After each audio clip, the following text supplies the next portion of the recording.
Gold, trusted gold buyers. మీరు తాకట్టు పెట్టిన బంగారాన్ని విడిపించి ఈ రోజు ఉన్న మార్కెట్ ధరకు కొనబడను. నమస్కారం, వెల్కమ్ టు ఐ డ్రీమ్. నేను మీ సంగీత. ఈ మధ్యకాలంలో నా దగ్గరికి ఎక్కువగా వస్తున్న కేసులు ఏంటంటే భార్యాభర్తలకు సంబంధించిన కేసులు. అవన్నీ కూడా ఎలా అంటే, నా భర్త వేరే అమ్మాయితో ఇల్లీగల్ అఫైర్ పెట్టుకున్నారు, నా భార్య వేరే వాళ్ళతో ఎక్కువ గంటలు మాట్లాడుతూ ఉంది, నన్ను సరిగ్గా పట్టించుకోవడం లేదు, ఎలాగైనా సరే వారి మీద కేసులు ఫైల్ చేసి పనిష్మెంట్ అయ్యేలాగా చూడండి మేడం అని చెప్పేసి చాలామంది అప్రోచ్ అవుతున్నారు. అంటే ఈ మధ్య కాలంలో మనం చూసుకుంటే ఎక్కువగా భార్యాభర్తల మధ్యలో గొడవలకు దారి తీస్తున్నది ఏంటి అంటే ఇల్లీగల్ అఫైర్స్. అయితే ఇప్పుడు చాలామంది చెప్తున్నారు కదా, వాళ్ళ మీద ఎలాగైనా కేసులు ఫైల్ చేయాలి, జైల్లో ఒక 2-3 సంవత్సరాలు పెట్టాలి, అప్పుడు కానీ వాళ్ళకు నా వాల్యూ తెలుస్తుంది, మళ్ళీ నన్ను అర్థం చేసుకుంటారు అని చెప్తూ ఉన్నారు కదా. కానీ అసలు ఇప్పుడు ఈ కేసులో ఇలాంటి వాటిలలో కోర్టు ఏ విధంగా తీసుకుంటుంది, వారికి నిజంగానే కేసులు ఫైల్ చేసే అవకాశం ఉంటుందా, వారిపైన వారికి శిక్షలు పడే అవకాశం ఉంటుందా అనేది ఈ వీడియోలో మనం పూర్తిగా తెలుసుకునే ప్రయత్నం చేద్దాం. ముఖ్యంగా భార్యాభర్తలు ఒకప్పుడు చాలా అన్యోన్యంగా చాలా హ్యాపీగా ఉండేవాళ్ళు. కానీ ఇప్పుడు ఎలా అయిపోయింది అని అంటే, భర్త సరిగ్గా టైం ఇవ్వకపోయినా, సరిగ్గా పట్టించుకోకపోయినా వేరే వాళ్ళపైన ఇంట్రెస్ట్ చూపించడము, అదేవిధంగా భర్త కూడా ఇంట్లో భార్య ఏదన్నా ఈ సామాన్ అయిపోయింది, లేదంటే పిల్లల ఫీజులు కట్టాలి అంటే వెంటనే టార్చర్ అవుతుంది అని చెప్పేసి వేరే అమ్మాయి వైపు ఇంట్రెస్ట్ చూపించడము, ఇలాంటివన్నీ జరుగుతూ ఉన్నాయి. అయితే ఇవన్నీ కూడా మనము ప్రూవ్ చెయ్యాలి అంటే కోర్టులో, అంటే భార్యకు కానివ్వండి భర్తకు కానివ్వండి వేరే వాళ్ళతో సంబంధం ఉంది అని చెప్పేసి ప్రూవ్ చెయ్యాలి అంటే 2 రకాల ఎవిడెన్స్ను కోర్టు పరిగణలోకి తీసుకోవడం జరుగుతుంది. ఒకటి ఏంటంటే డైరెక్ట్ ఎవిడెన్స్, రెండవది సర్కమ్స్టెన్షియస్ ఎవిడెన్సెస్. అంటే ఇప్పుడు డైరెక్ట్ ఎవిడెన్సెస్ అంటే ఎప్పుడైతే వాళ్ళిద్దరు కలిసి ఉంటారో ఆ టైంలో ఇమీడియట్గా పోలీసుల త్రూ వెళ్ళడం కానివ్వండి, లేదంటే డైరెక్ట్గా ఫ్యామిలీ మెంబర్స్ వెళ్ళేసి మాట్లాడడం కానివ్వండి, అంటే డైరెక్ట్గా పట్టుకోవడం, ఇలాంటిది డైరెక్ట్గా మనం ఎవిడెన్స్ని దాన్ని తీసుకొచ్చేసి ప్రొవైడ్ చేయడం అనేది ఉంటుంది. అలాగే సర్కమ్స్టెన్షియస్ ఎవిడెన్సెస్ అంటే ఇప్పుడు చూడండి, చాలామంది చాట్ చేసుకుంటూ ఉంటారు, టెక్స్ట్ మెసేజ్, ఫోన్లో టెక్స్ట్ మెసేజెస్ కానివ్వండి, తర్వాత వాట్సాప్ మెసేజెస్ కానివ్వండి, వాట్సాప్లో వీడియో కాల్స్ కానివ్వండి, వాయిస్ కాల్స్ కానివ్వండి, అదేవిధంగా వాళ్ళు రెస్టారెంట్స్కి వెళ్తే ఒకవేళ వాళ్ళు వెళ్ళినట్టుగా అక్కడ సీసీటీవీ ఫుటేజ్ కానివ్వండి, వాళ్ళు ఏదైనా హోటల్స్లలో స్టే చేస్తే హోటల్లో సంబంధించిన వారు నిజంగానే స్టే చేశారా లేదా అని చెప్పేసి అనే దానిపైన కానివ్వండి.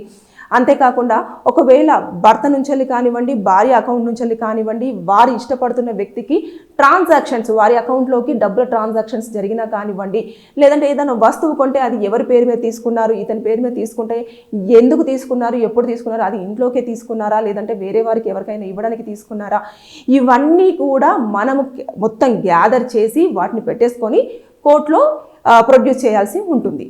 ఐపీసీ సెక్షన్ 497 అనేది ఇదివరకు క్రిమినల్ కేసు కింద క్యాలిక్యులేషన్ చేసేవారు. అంటే దాన్ని క్రిమినల్ ఎఫెన్స్గానే ఎక్కువ క్యాలిక్యులేషన్ చేసి వారికి పనిష్మెంట్స్ ఉండేవి, కేసులు ఫైల్ అయ్యేవి, అదేవిధంగా ఎలాంటి శిక్షలు ఉంటాయో అలాంటి శిక్షలు వేసేవారు. కానీ ఇప్పుడు ఏమైందనంటే 2017 Joseph Saini versus union of India ప్రకారంగా ఒక జడ్జిమెంట్ అనేది రావడం జరిగింది. ఏదైతే ఈ కేసు ఉందో ఈ 497 అనేది కేవలము సివిల్ కేసు కింద మాత్రమే పరిగణించబడుతుంది తప్పించి ఇది క్రిమినల్ ఎఫెన్స్గా రావడం అనేది జరగదు అని చెప్పేసి అందులో క్లియర్గా తేల్చి చెప్పేశారు. దాంతో ఏమైంది, ఇక వారి మీద ఎలాంటి కేసులు పెట్టినా కూడా అవి చెల్లుబాటు అవ్వవు. ఎందుకంటే ఇద్దరు ఇష్టపూర్వకంగా వారికి నచ్చిన లైఫ్ని లీడ్ చేయాలనుకుంటున్నారు కాబట్టి వారికి అన్ని రైట్స్ ఉన్నాయి అన్న ధోరణిలోనే ఈ కేసు అనేది, అంటే సివిల్ కేసు అంటే ఇంకా దాంట్లో ఏమీ ఉండదు. ఇప్పుడైతే మనం ఏవైతే 2 రకాల ఎవిడెన్సెస్ చెప్పామో ఆ ఎవిడెన్సెస్ను కోర్టులో ప్రొడ్యూస్ చేసిన తర్వాత వాటిని ఏదైతే డివోర్స్కి గ్రౌండ్ పాయింట్గా క్యాలిక్యులేషన్ చేయడమే జరుగుతుంది తప్పించి వారికి పనిష్మెంట్ ఇచ్చి వారిని జైల్లో పెట్టే అవకాశం అయితే లేదు. సో ఇది ఎట్లయితే హిందూ మ్యారేజ్ యాక్ట్ 1955 13B ప్రకారంగా ఇవంతా కూడా క్యాలిక్యులేషన్ అవుతుంది. ఇవన్నీ సబ్ క్లాస్ కింద కూడా రావడం జరుగుతుంది. 13 సబ్ క్లాస్ 1 సబ్ క్లాస్ 2 దీని ప్రకారంగా ఇది ఒక గ్రౌండ్ పాయింట్గా మాత్రమే క్యాలిక్యులేషన్ చేస్తున్నారు ఇల్లీగల్ అఫైర్స్ పెట్టేసుకుంటే. సో చాలామంది నా దగ్గరకు వచ్చి అడిగేది ఏంటంటే ఇదే, నేను ఎలాగైనా సరే ఎవిడెన్సెస్ సంపాదిస్తాను, వాళ్ళకి శిక్ష పడాలి, 2 సంవత్సరాలు జైల్లో పెట్టండి మేడం, జైల్లో ఖచ్చితంగా పనిష్మెంట్ అవ్వాలి అని అంటే కోర్టు దానిని సివిల్ కేసుగానే పరిగణించబడుతుంది తప్పించి క్రిమినల్ ఎఫెన్స్గా తీసుకోవడం అనేది లేదు. కాబట్టి వారికి పనిష్మెంట్ అనేది చాలా తక్కువగా పడుతుంది. మీరు టైం వృధా చేసుకోకుండా ఒక్కసారి కూర్చొని మాట్లాడుకొని పెద్దల సమక్షంలో డిస్కషన్ అంతా అయిపోయిన తర్వాత కేసులు ఫైల్ చేయాలా లేదా అన్నది అది మీ నిర్ణయం. కానీ అది టైం వేస్ట్. ఎందుకంటే ఆల్రెడీ కోర్టే క్లియర్గా తేల్చి చెప్పేసింది. అది అసలు ఒక క్రిమినల్ కేసు కాదు, వారికి శిక్ష పడదు అని చెప్పేసి క్లియర్గా తేల్చి చెప్పిన తర్వాత మన టైం అనేది వృధా అవుతుంది. కాబట్టి మీరు కూర్చొని మాట్లాడుకొని దానిని ఇది అడల్టరీ కింద, అంటే బేసిక్గా 497 అనేది అడల్టరీ కింద మనం అప్పుడు గతంలో చూపించేవారం. కానీ ఇప్పుడు ఏంటంటే వారు ఇష్టపూర్వకంగా ఇద్దరు చాలా సమ్మతంతో కలిసి ఉంటున్నారు కాబట్టి దాన్ని మనము తప్పు పట్టలేము అని చెప్పేసి కోర్టు స్పష్టం చేసింది. కాబట్టి వారిని ఏమీ చేయలేరు.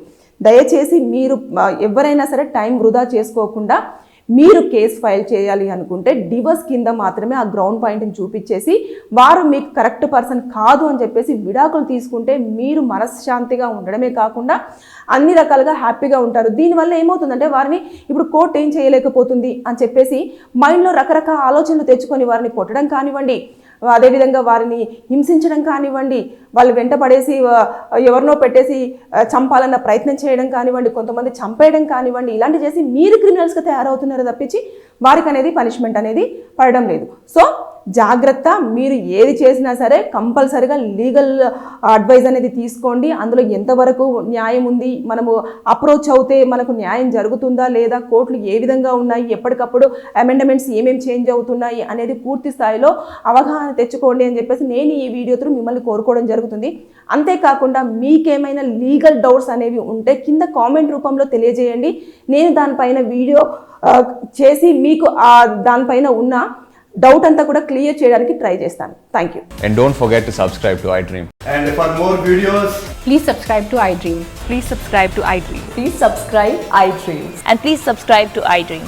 For more videos, subscribe to iDream. please like, share and subscribe to the channel. Congratulations, iDream. Subscribe to iDream. Subscribe to iDream. So subscribe to iDream Media. iDream ki iDream team andarki huge congratulations. Please subscribe iDream Media. Please subscribe to iDream. Subscribe iDream. Please subscribe to iDream. iDream అంటే నా కళల ఛానల్ను subscribe చేసుకున్న నోరు తిరుగుతలేదు, మీరైతే గంట గుర్తు కొట్టండి. For more such videos, please subscribe to iDream. Subscribe to iDream. Please subscribe to iDream. Please subscribe iDream Media. Please do subscribe to iDream. Please subscribe to iDream Media. For best entertainment and information, please subscribe iDream.